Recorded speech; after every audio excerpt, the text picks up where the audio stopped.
So today I want to talk to you about broken windows.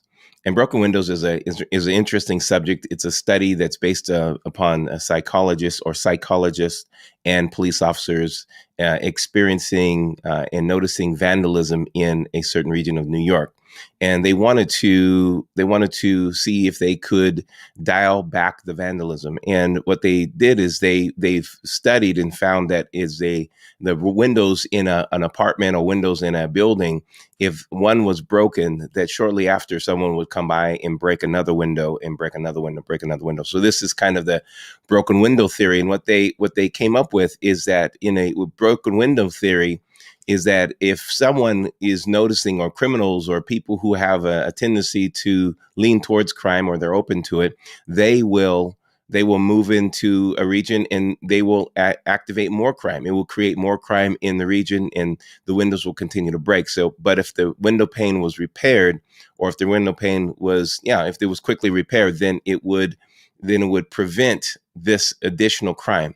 And what I've noticed is that if you allow things in your life to go without attention, any kind of attention, then it kind of attracts to itself its own kind of chaos. It attracts to itself its own challenges and problems. And so they noticed this in the behavior in the inner city. But recently I was driving down the road.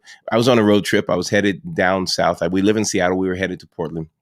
And a car moved in front of us, and it kicked up a rock and hit our window. Now, it put a chip in the window, and I was like, oh my goodness, I don't like this. I don't like having chips in my window. I don't like having things like this in my window. And so I'm just like, this is ridiculous. And so we're driving, and I want to maintain a positive attitude. I want to stay full of confidence and upbeat because I'm going to speak. And so I just brushed it off and like, okay, I'm not going to let it bother me. I'm just going to go with it. And then a couple of weeks later, we're driving north. We're headed north for kind of a little day out. This is a couple of weeks. We haven't had chips in our windows in a long time. Then a truck moves over, and we were just talking about it. My wife and I were just talking about, let there be no chips, nothing going to hit our window. I don't know why we were saying. Then within just less than 5-10 minutes, a rock kicks up from that truck and it hits the window. And I'm like, oh my goodness, this is absolutely ridiculous. I don't know how this is happening, but then it got me thinking about the broken window theory. It got me thinking about this idea that something left to chaos will attract to it more chaos. And I know it's based upon the psychologists and police officers, and they validated in their studies in New York, and they said it works in high crime areas, or areas that have low crime. If you leave something that is just seems like no one cares, seems like no one's taking care of it, seems like there's no interest in it, there's no protection over it, that it's just going to draw to itself more chaos. Now, I think that this is something of a law of attraction, a law of attracting chaos, or a law of attracting positive. Is whatever you put in yourself, whatever you maintain, whatever you focus on, there's a law of attraction.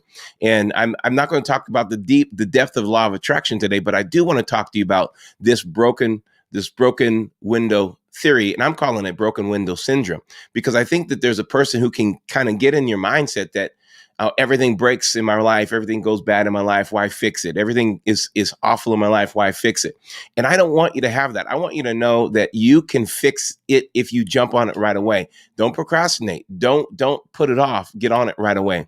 There was another story in Malcolm Gladwell's book, The Tipping Point, and you can have this. It's a same kind of theory where they put a car on a street, and the car was nice, new, and it caused no activity, no problems. Then they went and broke just one of the little windows, or like a little mirror or something, just something real small. And then over a short period of time, the car was vandalized. The car had lost it was vandalized, not only hurt, not only damaged, but they took things from it. And it is, again, this idea of someone doesn't care about it. You don't actually care if things happen to you. You don't actually have any kind of feeling that this was a violation. You have, and this can lean you into a place of being a victim. You have to have in you this mindset. And I'm going to tell you the one key right now, just the one key that I believe that is going to help the broken window syndrome. It helps you overcome this. This one key will help you overcome this broken window syndrome. I know that there's a broken window theory, which is all about the theory of how are we going to prevent this activity in high crime neighborhoods.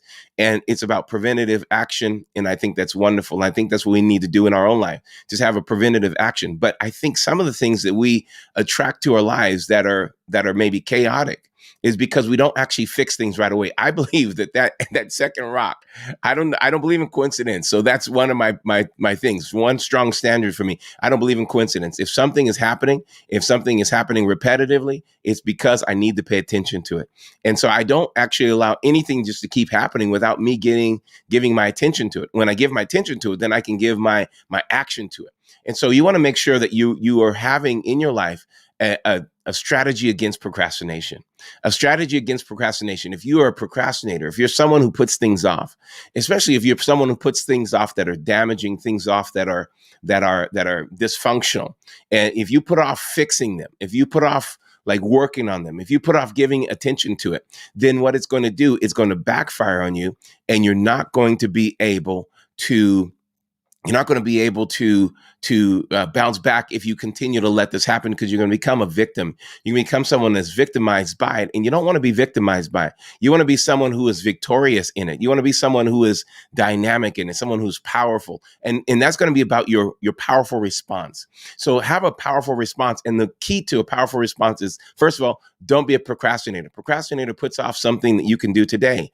You have to challenge that thought. Why am I going to put it off tomorrow? Why do tomorrow what I can do today? That's how I overcame procrastination in my life. Why should I do it tomorrow if I can get it done today? That was the first thing I had in my mind. And what I call that is a compelling standard. Procrastination is always overcome by a compelling standard. And if you establish standards in your life that compel you, that make you move, that make you stand up, that make you get going, it will literally transform your life. It will change your life. You don't allow things to be put off. Why should I put that off till tomorrow when I can get it done today? I'm just going to procrastinate today to put it on my calendar tomorrow when I'm going to procrastinate tomorrow, because I just really am not being honest with the fact that I have a low standard here. And I need to raise my standard. I need to have a compelling standard to overcome procrastination. And when I realize this is I have standards. Now, people go, how do I overcome procrastination? Well, the key is set a standard that's so high that it gives you a greater emotion to get it fixed and do something about it, rather than sit around and procrastinate on it. Procrastination is a feeling. I want you to know, procrastination is not just a mindset, it's a feeling. It's a feeling of it's a relief. It's a temporary relief. And that temporary relief only sets up anxiety for tomorrow. And you keep compiling that temporary relief, keep putting it on. It's gonna endanger your focus. It's gonna endanger your activity. It's gonna endanger your ability to distribute energy in its proper directions. And so you want to make sure that you stay in this place where you are having higher standards. Well, I don't know about high standards. You've got to be someone who raises standards in your life. If you wait for someone else to raise a standard in your life, it's going to be uncomfortable, and you're going to look for relief. If all of your standards are based upon someone else's standards, you're going to look for relief. You're going to look for procrastination. Procrastination is a good opportunity. You would do it if someone else was there watching you. But since someone's not watching you, you're going to procrastinate. That's a low standard. Raise your standard. When you raise your standard, it keeps these enemies of chaos away. Raise your standard. It keeps the strategies against your life. And I know that you think, well, it's strategies. There's strategies that gravity is a strategy that helps people who want to jump, right? You have to fight gravity to jump. If you want to get higher, you've got to push against gravity stronger, with more force, with more dictation, more determination. You've got to push against it. And so you've got to be set up in a position where you're saying, you know what? I don't want broken window syndrome in my life. I don't want to allow things to be lingering that is going to attract to it another rock. I don't want to allow things to be lingering that's going to attract to it another negative circumstance. I can stack up positive circumstances, or I can string up negative circumstances. And I'm going to stack up positive circumstances by setting standards. So if you set a standard, where you want to live, how you want to live, how you want to eat. Well, I want to lose weight. But if you don't set a standard on how you're going to eat, then you'll never lose weight. If you don't set a standard on how you're going to use your energy, move your body, if you don't set a standard there, you'll never lose weight. If you don't set a standard of where you want to live, then you'll never change your place of living. You have to set a standard. Standards are things that people feel uncomfortable with. People that achieve always have higher standards. And the higher your standards go, and that standard should activate more action and more activity to executing that standard. The standard is not just I have a high standard and you just keep everyone else to it. The high standard is really for you. Don't put it on anyone else. Let your actions, let your reward, let your resolve, let your results be the standard for other people to watch. And if they come to you for coaching after they see your standard, then that's okay. Then they can come to you and you can say, let me put my standard in front of you, and you can choose whether or not this is your standard. But don't put your standard on other people, because a part of procrastination is putting that standard on other people and getting them to take action and you not taking action. You take action. You give yourself the action that's necessary to become that achiever, become that person who's going to overcome, is going to accomplish.